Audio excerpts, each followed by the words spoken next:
الرحيم الحمد لله على حلمه بعد علمه وعلى عفوه بعد قدرته وصلى اللهم على سيدنا محمد النبي الزاهد رسول الملك الصمد واحد صلى الله عليه وسلم.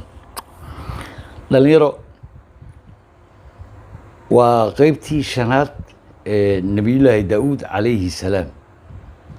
waana qaybtii ugu dambeysay aan jeclahay haddii alla yidhaa inaan ka dhigo. waa soo gurguranay, kolba aayar baan wax sheegnaa, kolba in yar baan wax ka sheegnaa, kolba in yar ayaan wax ka sheegnaa. sababtaan ugu sheegno waa anigii hore uga sheekeeyey, waayo dadka bini aadanka oo ilaahay abuuray isku maan ma aha, isku caqlina ma aha, isku waxqabashana ma aha. waxaa jirta wax la yidhaahdo age mental iyo age physical,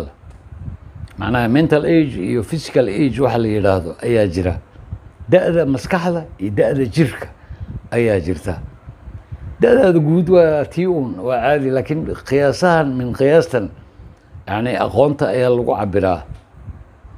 min qiyaastan aqoonta lagu cabiro da'da maskaxda, qaar dad yar yar oo waxaad arkaysaa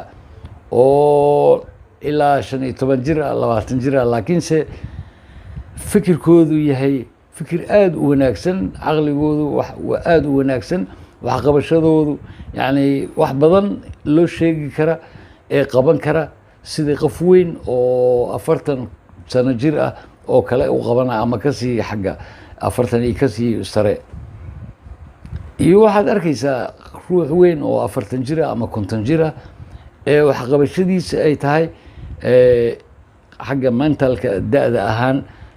da ahaanta maskaxda ayaa gaabano 10 jir 15 jir ahaan ayuu maaragtay wax u qabanayaa, oo in badan ma qaadi karto, capacity badan ma laha, waa abuurta ilaahay. marka anu kolba in yar baan soo daya si ay maaragtay bal dadkao dhan ugu dhibacdo dhibic calashan dhibicdu meel fog bay tagtaa, aad bay maaragtay meel fog usii tagtaa, meel aada u fog oo goda profond, si fiican weliba dheer ayay tagtaa. laakiin kolka in badan aan sheego waxaan ka baqay sidii fuusto hal mar afka laga furay oo biyihii ku jiray hal mar la daadiyay, dhul ballaaran bay biyihii qabsanayaan, laakiinse guntaa hoose in badan ma jirto. marka nabiyullaahi daawuud calayhi salaam, ilaahay waa tii aan soo sheegnay subxaanahu watacaala inuu maaragtay boqornimona u dooray, nebinimona u dooray, oo ilaahay nebi ka dhiga calayhi salaam, ka dhigay daawuud calayhi salaam. mucjizaadkiisii in baa ka sheegno, inuu birta gacantiisa ku cajiimi jiray sida dhoobo yaroo jilicsan oo wixii la doono looga sameeyay birtaba sidaasuu ka dhigi jiray. inay buuraha la tasbiixsan jireen oo xataa kolkol dadka kale caadiga ay maqli jireen tasbiixda ay buurahaasi la tasbiixsanayaan nebi daawuud calayhi salaam. haddaba nebiyullaahi daawuud ilaahay wuxuu u soo dejiyey kitaabka la yidhaahdo zubuur ayuu u soo dejiyey. ilaahay wuxuu ka dhigay nebi daawuud khaliifatan fi lardi ayuu ka dhigay, khaliif ayuu ugu dhigay dhulka. laakiin waxaa loo daba dhigay faxkum bayna annaasi bilcadli, cadaalad ku xukun ayaa la yidhi. hadda ambiyada ma aha waxa la faraya amarka, innaga weeyaan cashar laynoo dhigayo in cadaaladda aynu ku soconno, oo maamuladeenna laga bilaabo kan guriga laga bilaabo aynu ku wadno cadaalad inaynu ku wadno. faxkum bayna annaasi bilcadli toos waxay ugu socotaa innaga, waayo ambiyada ilaahay waa macsuum. ambiyada ilaahay waxa weeyaan way ka nasahan yihiin cadaalad darro, way ka nasahan yihiin xumaanoo idil, ilaah baaba ka nasahay. marka sidaa daraaddeed waxa innaga ayay nagu socdaan ee laynoo sheegayo oo qur-aanka lagu sheegayo ama axaadiista rasuulka calayhi salaatu wasalaam uu ku sheegayo, qur-aanka waxa oo dhan innaga ayay nagu socdaan. matalan in wax laysla wada qabto, team working, innagaa ugu horeynay dunida, islaamka ayaa ugu horeeyey. bal eeg nabigeena suubana calayhi salaatu wasalaam iyagoo safar ah, yacni waxaa dhacday in maaragtay meel ay degeen ayagoo saddexa, ninna uu yidhi aniga waxaan samaynayaa arigii baan gowracayaa, kii kalena yidhi anigu waan maqaar bixinayaa oo hilbihii waan diyaarinayaa oo mid kalena yidhi anina waa karinayaa nabigeena calayhi salaatu wasalaam way badnaayeen saddex ma ahayn raalli noqda nabigeena calayhi salaatu wasalaam wuxuu yidhi aniguna waxaan keenayaa xaabadii lagu karin lahaa markaas yidhaah nebiyu calayhi salaam adiga anagaa kaaga kaafin innagaa kaaga filan waxaas may buu yidhi aniga waa inaan qabtaa bimacnaa innaga ayaa layna barayaa keenna madaxda ah inuu ummadda wax la qabto keenna maamulaha ah inuu maaragtay macallimiintiisa la hawsha ay maaragtay soo tiim ahaan kula shaqeeyo keenna wasiirkaas sidaas la mida wasaaraddiisa inuu tiim ahaan kula shaqeeyo innaga ayaa layna baraya cashir weeyaan oo dariiqa toosan dawga hagaagsan laynagu baraayo kitaabkan zubuur nabiyullaahi daawuud calayhi salaam oo ku soo degay waxyaalo badan baa jira oo aysan ogeyn reer galbeedku aysan ogeyn waxyaalo badan baa jira oo innaga laftigeena aynaan ogeyn waxaan sheegnay inaynu nahay asalkii adduunka inaynu nahay innaga oo ilaahay inaga dhigay oo d n a-geena ilaahay inooga dhigay sababtoo ah waanigii hore u sheegay oo ku celceliyey dhowr goor dhowr jaamacadood tirikoobyadii ay sameeyeen ay soo ururiyeen ay dunidii ka soo ururiyeen waxay ku soo wada biyo shubteen soomaaliya ayay ku soo wada biyo shubteen d n a-gii oo micnihii halkan ayaa laga wada tegay weye ama chinese ha ahaado ama ha ahaado african ha ahaado ama antarctic ama ha ahaado ha ka yimaado meeshuu doona ha ka yimaado halkan unbaa laga wada tegey dadka qaar baa yidhaahdo cimilada ayaa markii yurub ay tageen cadaanka ka dhigtay cadaan maya cimilo waxba kama dhigto cimilo waxbana ma madoobeyn karto waxbana cadaan kama dhigi karto waxna casaan kama dhigi karto ilaah baa ka dhigay يعني واختلاف ألسنتكم وألوانكم إن في ذلك لآية للعالمين يلهين الليه إلهي سبحانه وتعالى أين راعينا قرآن كأي بكجرتا وحان إذين سميني كلا دووناشو مذبدينا كلا دووناشو أففكينا أين إذين سميني أيو إيب بمعنى هل كان مركا لقوة التقي هم بمارتي قرمها سي وحاسي وإذل أي سميسمين xitaa markii calayhi salaam nabiyullaahi nuux ee doonida uu ku qaaday dadkii la badbaadiyey oo ugu horeeyey baynu ka mid ahayn oo innaga bacdimaa dadkii ugu horeeyey adduunka aynu ahayn kuwani wanaagsanaa kuwii doonta soo raacay bay ahayn ayay noqdeen misna kuwii ka badbaaday ayay noqdeen sidaasina horta taariikhdan ayna ku masaxmi karin inaad tahay inaynu nahay asalkii adduunka inaynu nahay waxaa jirta meelyow badan aan ka soo sheekeeyey dhulyow badan aan ka soo sheekeeyey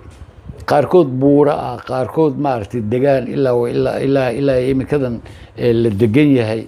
qaarkood buura ah sidii buurtii daalo buurtii mabla buurtii ugul buurtii buur haybe dhulkii aan ka soo sheekeeyey awbarqadle laasgeel sidii dhagax nebi gelay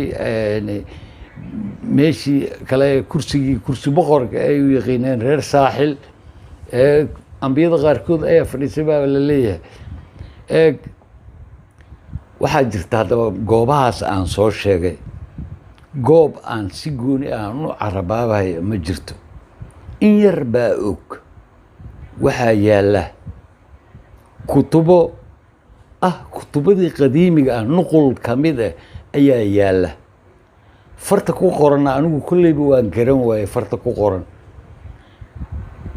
galbeed iyo gaalo inaa ula taga idhaahdana bal fartan ilaa eegana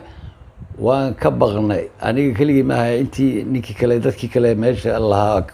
ee kutubadaasi ku qornaa farta aan garan waaye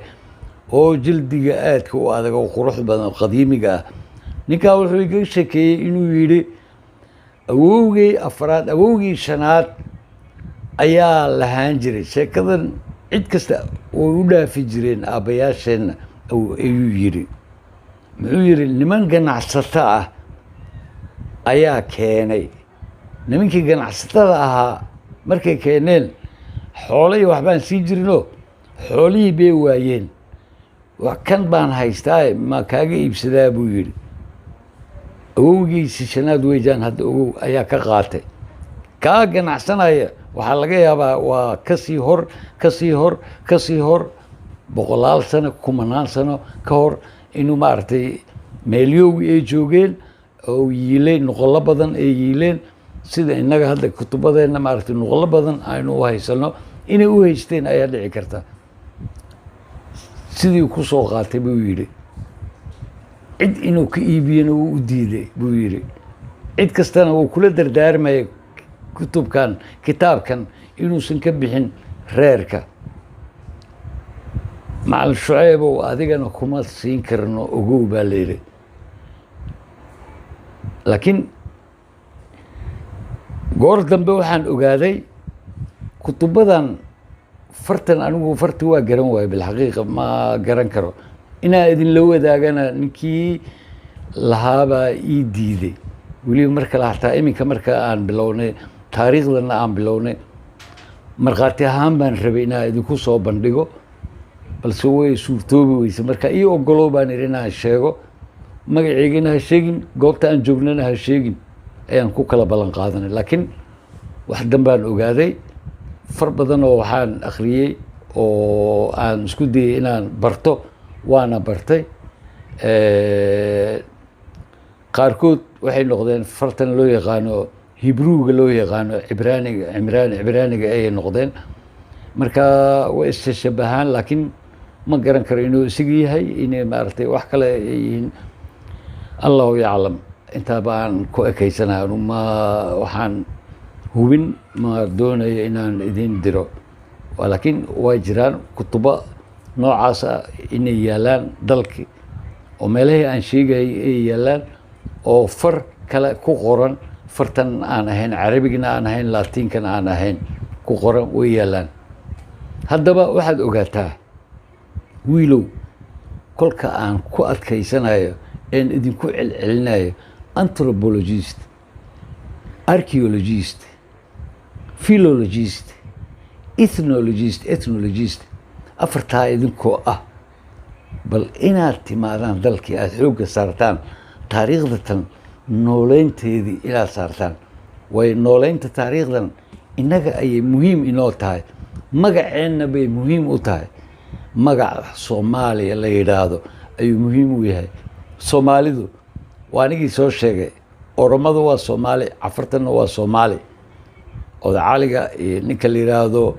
oodanabe ama oraam waa wada soomaali DNA-ga ka dhigay annaga maaha aniga ma oran taariikhna kuma hayo qoraal ah laakiin DNA-ga markii aan galay aan dhexgalay aan arkay isku DNA baan noqonay kolka waa walaalaheenna aan u laabana marka taariikhdeenni aan u laabana waxaan soo sheegnay oo in yar ka sheegnay haajira waa agar bay yidhahdaan agar ama hagar ama agar waxay ahayd masaaridii joogtay dhulkaa iyo masar masaaridii hore bimacnaa masaaridii hore waa faraacinadii horeo waa soomaalida xaggan ka tagtay soomaaliya bunt dhulkii udgoonka ka tagtay ee halkaa tagtay ee boqortooyada ka ahayd ayay la joogtay aimada qaar ba waxay yidhahdaan addoon bay halkaas ka ahayd waxay doontaa ha ka ahaato gabadhaas midabkeenna bay lahayd gabadhaasi ilaahay raalli ha ka noqde sideenna ayay u ekeed sida soomaalida ayay ahayd kolkaa waa soomaali way dad badan oo soomaali ah ayaa jiro ee la qariya reer galbeedkaana qariya way daboolaan balse nebiyullaahi daa'uud calayhi salaam wuxuu ahaa duriyaddii nebi ibraahim ayuu ka mid ahaa calayhi salaam nebi ibraahimna ma ahayn yahuud ma ahayn nasraanina ma ahayn ilaahay qur-aanka wuxuu inoogu sheegay xaniifan musliman wamaa kaana min almushrikiin anna intaa baan ku ekayn ma sii dhexgelayo xaniifan musliman ayuu ahaa